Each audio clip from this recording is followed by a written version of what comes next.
اس دنیا میں انسان کی سب سے بڑی ضرورت معیشت، اقتصادیات،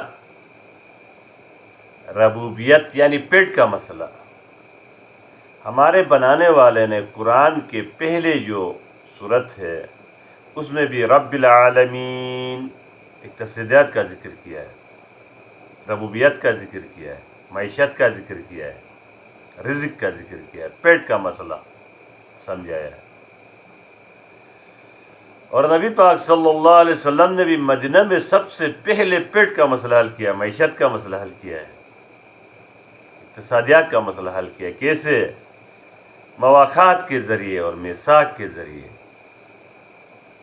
اور میرے روحانی استاد علامہ اقبال نے بھی سب سے پہلی کتاب اقتصادیات پر لکھا ہے۔ اس کتاب کے 18 جون 2019 کو میں نے 29 نکات جمع کیا۔ آج ان نکات پر میں بحث کروں گا۔ علامہ رحمۃ اللہ نے اپنے اقتصادیات کتاب میں سب سے پہلے جو پوائنٹ نوٹ کیا ہے اس میں اقتصادیات کے لیے انسان کی حقیقی فطرت کا مطالعہ لازم قرار دیا ہے۔ انسانی جو فطرت حقیقی ہے اس کا مطالعہ بہت ضروری ہے۔ دوسرے پوائنٹ پر اس کتاب کے لب لباب پہ دوسرا پوائنٹ اس پہ یہ علامہ نے لکھا ہے کہ انسانی فطرت کے ایسے واقعے کو نظر انداز نہ کرے جس کا تعلق دولت کی تقسیم یا پیدائش کے ساتھ ہو۔ ان واقعات کا معلوم کرنا جس کا تعلق انسانی فطرت کے ساتھ ہو لازم ہے۔ 3 نمبر پر پیدائش دولت کے قدرتی اسباب معلوم کرنا، دولت پیدا کرنے والے اسباب کو معلوم کرنا بہت ضروری ہے۔ اقتصادیات کے حل کے لیے، معیشت کے حل کے لیے، غربت کے خاتمے کے لیے کیا ضروری ہے؟ دولت کے قدرتی اسباب معلوم کرنا۔ 4 نمبر پر اپنے علم کی بنیاد انسانی فطرت کے صحیح اصولوں پر قائم کرے۔ اپنے علم جو ہے، اپنی جو آپ کی حواس خمسہ ہے ان کو آپ نے انسانی فطرت کے صحیح اصولوں پر قائم کرنا ہے، صحیح اصولوں پر قائم کرنا ہے۔ انسانی فطرت خود غرضی اور احسار دونوں سے مرکب ہے۔ انسانی جو فطرت ہے صرف انسان خود غرض بھی نہیں ہے، یہ احسار کا جذبہ بھی رکھتا ہے۔ اور علم واقعات کے اسباب معلوم کرنا، علم کا کام یہ ہے کہ واقعات اور اسباب معلوم کرنا، علم کا کام یہ ہے کہ واقعات اور اسباب معلوم کرنا۔ 5ویں نکات، علم اقتصاد کا علم اخلاق کے ساتھ بہت گہرا تعلق ہے۔ علامہ نے لکھا ہے کہ علم اقتصاد جو ہے، جو معیشت کا مسئلہ ہے، یہ جو غربت اور یہ مالی مسئلہ ہے، اس کا تعلق جو ہے اخلاق کے ساتھ بہت گہرا تعلق ہے، اخلاقیات کے ساتھ۔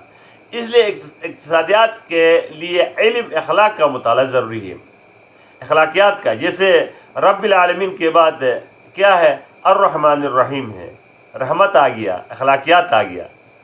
اسی طرح 6 نمبر پر علامہ رحمۃ اللہ نے جو لفظ سے کوٹ کیا ہے، یعنی کہ لفظ ضرورت کا مفہوم مشکوک ہے کہا ہے اس میں۔ کبھی ہم اپنے عادتوں کو ضرورتوں کا نام دے دیتے ہیں، جبکہ ہماری عادتیں ہوئی ہوتی ہے، وہ ضرورت نہیں ہوتی۔ ہم ضرورت کو مطلب عادت کو ضرورت کے نام دیتے ہیں، یہ غلط ہے کیا؟ یہ مشکوک لفظ ہے۔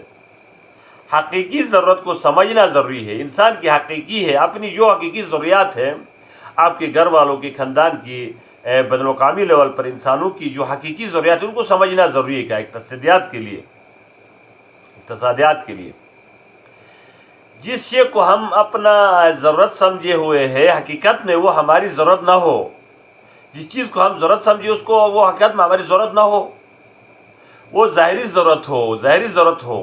دیکھو اس نے کتنا گہرا بات کیا یہاں پر۔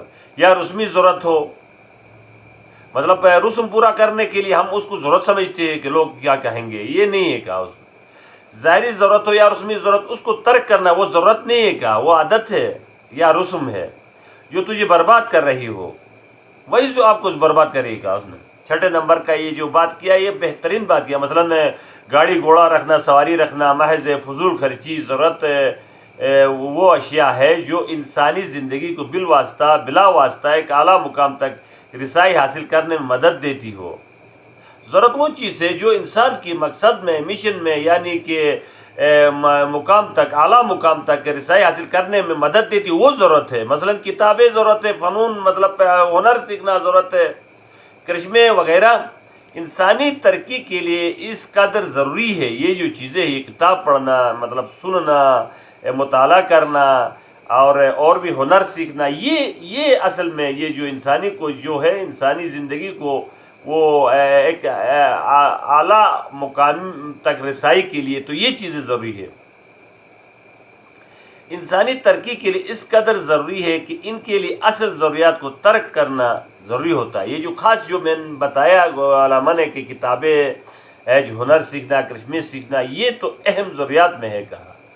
اس لیے تو کسی نے لکھا ہے کہ آپ نے نیا کوٹ، نیا کپڑا خریدنے سے ضروری ہے کہ وہ پرانا پہنے اور نئی کتاب کو ضرور خریدے کہا. لیکن بعض اشیاء جن سے عارضی لذت حاصل ہوتی ان کو ہم ضرورت سمجھتے ہیں.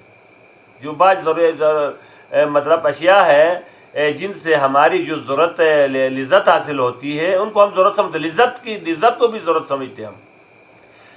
8ویں نمبر پر اس نے لکھا ہے کہ حقیقی قوت والجلال بخشنے کے لیے لذیذ اور مفید میں امتیاز کے بعد اپنا افعال اور اعمال کو مرتب کیا جائے. یعنی کہ جو لذیذ کیا ہے اور مفید کیا ہے اس میں امتیاز کرنا ہے. ہم لذیذ کے پیچھے جاتے، مفید کے پیچھے ہمیں جانا چاہیے. ابھی 29 پوائنٹ ہے، ان میں سے 8 پوائنٹ میں نے نوٹ کیا. یہ ویڈیو لمبا ہو رہا ہے تو اس لیے یہاں پر ختم کرتا ہوں. وہ دوسرا ویڈیو انشاءاللہ اگلے اپلوڈ میں لوڈ کروں گا. والسلام.